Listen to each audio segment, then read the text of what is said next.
देखिए, राजीव प्रताप की जो रहस्यमयी मौत हुई है उससे पूरा उत्तराखंड सकते में है और उत्तराखंड नहीं पूरे देशवासी सकते में है। अब चौथे स्तंभ का जो बहुत ही जिम्मेदारी के साथ बखूबी निर्वहन कर रहा था राजीव प्रताप, जो कि निर्भीक और साहसी पत्रकार था और जो लगातार सत्ता पक्ष को आईना दिखाने का काम कर रहा था, जो एक पत्रकार का काम भी होता है।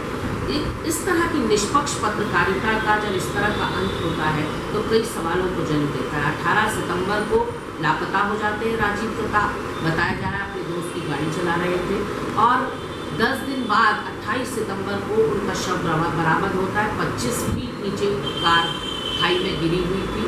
उनका और पुलिस प्रशासन का जो उनके परिवार का और पुलिस प्रशासन का जो कहना है वो मेल नहीं खा रहा है। उनकी धर्मपत्नी कह रही है, जो कि गर्भावस्था में है, गर्भवती है राजीव प्रताप की धर्मपत्नी और बहुत दुखी है। वो कह रही है कि जो पुलिस की जो रिपोर्ट है वो मेल नहीं खा रही, इसलिए क्योंकि राजीव प्रताप को धमकियां मिल रही थी। लगातार वो किसी स्टोरी पे काम कर रहे थे जिसकी वजह से उनको फ़ोन पे धमकी मिल रही थी और ये उन्होंने अपनी पत्नी से साझा भी किया।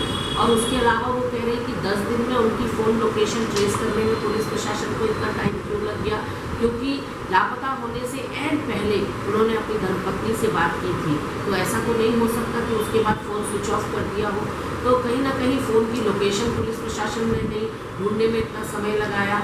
और तो और अगर वो दोस्त की गाड़ी चला रहे थे जैसा कि पत्नी का कहना है, तो फिर उस नंबर को ट्रेस क्यों नहीं किया गया। तो हीला हवाली तो हुई है, ऐसा लग रहा है कि पुलिस प्रशासन ढीली पड़ गई थी और अब इस मामले ने तूल पकड़ा है। तो अब उत्तरकाशी के डीएसपी को एसपी की निगरानी में इस पर एक जांच समिति गठित की गई है। मेरे नेता राहुल गांधी जी ने इस पर ट्वीट किया है, चिंता व्यक्त करी है कि अगर पत्रकारिता का ये हश्र होगा तो फिर आखिर सच दिखाएगा कौन और बताएगा कौन।